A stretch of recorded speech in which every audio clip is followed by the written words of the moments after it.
यहाँ तमाम SC ST OBC minority के लोग जो बैठे हुए ये बात समझने की कोशिश करो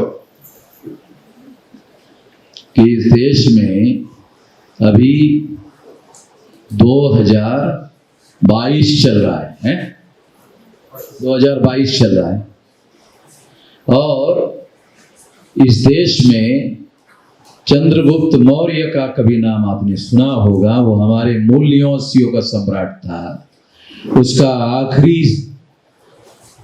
वारिस सम्राट बृहदत्त मौर्य ईसा पूर्व 185 को पुष्यमित्र शुंग नाम के ब्राह्मण ने मारा। तो देश में हमारा राज था, हमारा राज था। राजा का नाम भी बता रहा हूं, चंद्रगुप्त मौर्य से लेकर 10वां राजा सम्राट बृहदत्त मौर्य। ये रावण को 10 मुख बताते हैं ना, वो 10 राजा के मुख के नाम पर बताते हैं। रावण जलाते हैं, वो हमारे 10 राजा के ही 10 मुख बताते हैं। चंद्रगुप्त को रावण बताते हैं और बाकी सारे लोगों को 10 मुंह जोड़ देते हैं।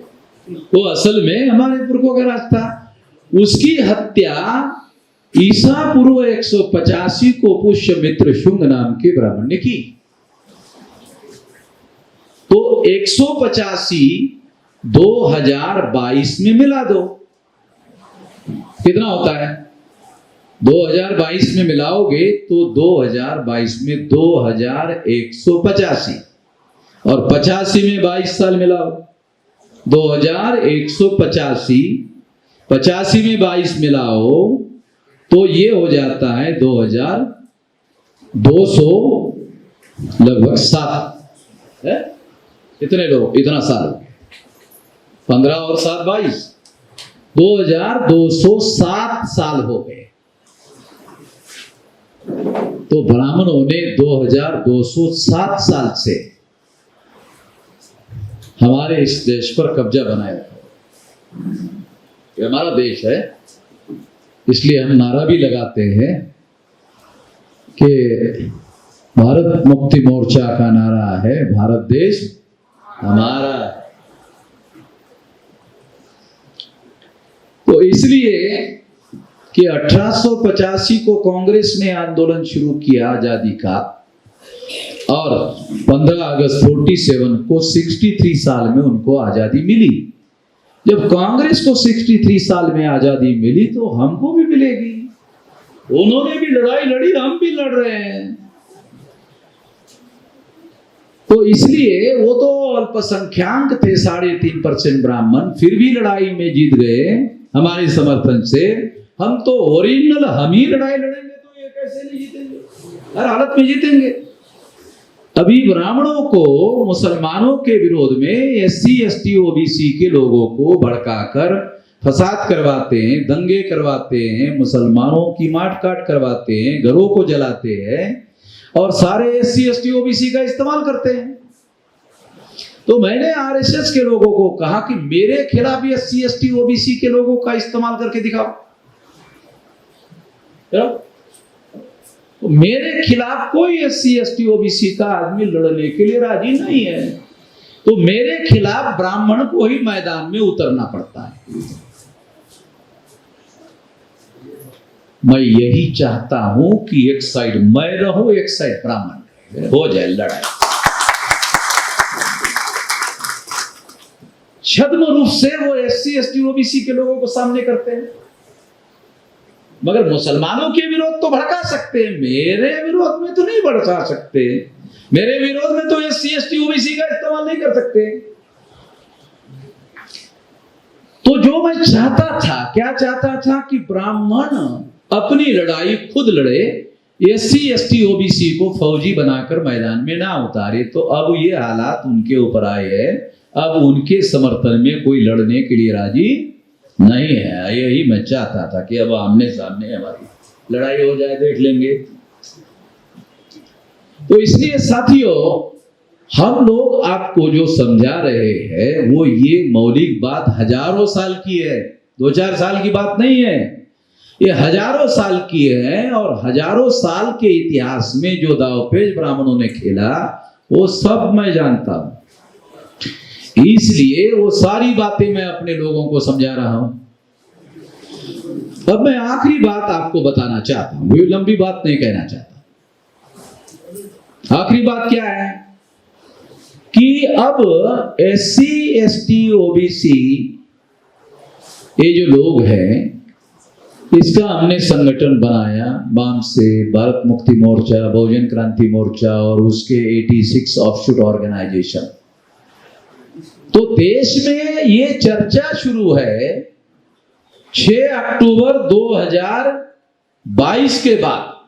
क्या चर्चा शुरू है कि वाम से भारत मुक्ति मोर्चा, बहुजन क्रांति मोर्चा और उसके ऑफशूट संगठन 86 ज्यादा शक्तिशाली संगठन है या RSS ज्यादा शक्तिशाली संगठन है। ये चर्चा देश में शुरू हो गई है। RSS के हेडक्वार्टर को लॉक लगाकर RSS के अंदर के जो लोग हैं उनको भाग जाना पड़ा 6 तारीख को। तो सिद्ध हो गया कि RSS शक्तिशाली संगठन नहीं है। भारत मुक्ति मोर्चा, बहुजन क्रांति मोर्चा, वाम से और उसका ऑफशूट संगठन ज्यादा शक्तिशाली संगठन है। क्यों? क्योंकि हमारी ताकत को देखकर RSS के लोग हेडक्वार्टर से भाग गए। कुछ लोगों ने कहा भाषणों में कि वामन मेश्राम ने RSS के कार्यालय पर मोर्चा लेकर गए थे। अरे मैंने कहा कार्यालय पर नहीं, हेडक्वार्टर पर। हमारे लोगों को कार्यालय और हेडक्वार्टर भी समझ में नहीं आता, इसका फर्क भी समझ में नहीं आता। हेडक्वार्टर क्या होता है और कार्यालय क्या होता है। कार्यालय तो हजारों हो सकते हैं, हेडक्वार्टर तो एक ही होगा। हेडक्वार्टर पर मोर्चा लेकर गए। हमने सोचा अरे इधर उधर क्या पकड़ा जाए, साला यहां पकड़ा जाए, साला। तो इसलिए वहां पर हम लोग गए तो वहां उनको भाग जाना पड़ा। तो प्रूव हो गया कि सबसे ज्यादा आज के तारीख में सबसे ज्यादा शक्तिशाली संगठन कौन सा है? वाम से भारत मुक्ति मोर्चा, बहुजन क्रांति मोर्चा और उसके ऑफशूट संगठन, ये शक्तिशाली है। RSS शक्तिशाली नहीं है। होते तो भाग जाते, भागना पड़ा। आने वाले समय में हम लोग भविष्य में आंदोलन की रणनीति तैयार कर रहे हैं। 2000 में हमने कार्यक्रम बनाया था। तो ये कार्यक्रम साथियों, ये अभी 2030 तक 10 साल का समय है। 10 साल में, आने वाले 10 साल में यानी 30 तक ये 6 लाख गांव का संगठन हो जाएगा। 10 साल में। अभी मेरी उम्र 65 साल की है। जब मैं 18 साल 3-4 महीने का था, तब से संगठित शक्ति निर्माण करने के काम में लगा और अभी मेरी उम्र 65 साल हो जाएगी 21 नवंबर को। तो अगर 65 साल से यदि 18 साल 3 महीने माइनस कर दो तो 46 साल और 9 महीने, इतने साल, राउंड अबाउट 47 साल से करना। इतना लंबा समय लगाकर इतनी लंबी संगठन शक्ति का निर्माण किया, इतनी बड़ी ताकत निर्माण किया, जिस ताकत के बदौलत RSS को हेडक्वार्टर छोड़ना पड़ा। और ये जो मैं कह रहा हूं, ये पुलिस वाले कर्नाटक सरकार ने इधर भेजे हैं, ये लोग भी रिकॉर्ड करें। मैं कह रहा हूं रिकॉर्ड करें, नहीं तो मैं ही रिकॉर्ड बना कर दे देता हूं पुलिस वालों को। ये मैंने बोला, मैं तो ऐलानिया बोल रहा हूं, छुप के नहीं बोलता हूं। वो नक्सलाइट लोग और माओवादी लोग छुप छुप के करते। मैं तो डेमोक्रेसी में, लोकतंत्र में आर्टिकल 19 के तहत जो मेरे पास बोलने का मौलिक अधिकार है उसके तहत बोलता हूं। जो मेरे पास अधिकार है संगठित शक्ति बनाने का और उसके उपयोग और प्रयोग करने का, संविधान के दायरे में रहकर। तो 2030 तक 6 लाख गांव का संगठन तैयार हो जाएगा। अरे एक गांव में 2 लोग तैयार होंगे तो 6 लाख इंटू 2 12 लाख। हमारे बहुत सारे लोगों को क्या लगता है कि नागपुर का आंदोलन बहुत बड़ा आंदोलन, आश्चर्यजनक आंदोलन, ये आंदोलन वो आंदोलन। अरे कल बोलोगे मेश्राम साहब नागपुर का छोटा हो गया, अभी नया जो है ये बड़ा हो गया, तो 30 तक ये सब बड़ा बड़ा बड़ा बड़ा बड़ा ही होता रहेगा। अभी छोटा नहीं होगा, अभी बड़ा ही होता रहेगा। और हर बड़ा होने के बाद पिछला रिकॉर्ड ब्रेक होता रहेगा। तो 6 लाख गांव में संगठन होगा, लोग तो हमारे हैं भाई 85%, बस समझाने भर की दे रहे। हम कौन सी गलत बातें कह रहे हैं? हम कह रहे हैं तुमको गुलाम बनाकर रखा, जिन लोगों ने गुलाम बनाकर रखा तुमको आजादी से जीने का अधिकार है, यही संविधान कहता है। संविधान की बात कर रहे हैं जो इन लोगों ने लागू नहीं होने दिया। उस संविधान को लागू करने की बात है, वो संगठित शक्ति के बल से होगा। तो 2030 तक 6 लाख गांव का संगठन होगा, जो बनाने का हमारे पास संवैधानिक अधिकार है। तो एक गांव में अगर 2 लोग तैयार करेंगे तो 12 लाख, 10 लोग तैयारी करेंगे 60 लाख, 100 लोग तैयार करेंगे 6 करोड़, 200 तैयार करेंगे 12 करोड़, 250 तैयार करेंगे 15 करोड़।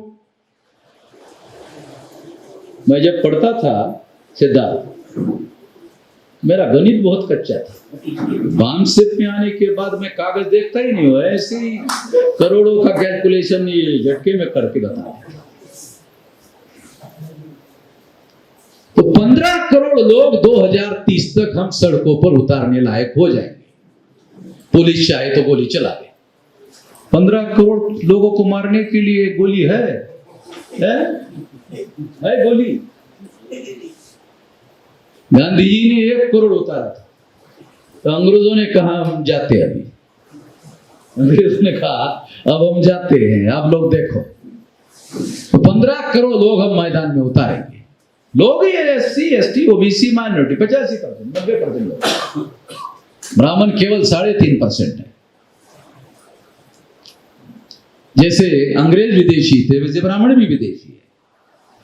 और अंग्रेज अगर ब्राह्मणों का यह कहना है कि विदेशियों को भारत पर राज करने का अधिकार नहीं है, अगर ये बात ब्राह्मणों ने कही है तो वो कहने वाले लोग सही थे। उस सिद्धांत के अनुसार ब्राह्मण भी विदेशी है और ब्राह्मण को भी भारत पर राज करने का अधिकार नहीं, ये हमारा कहना है।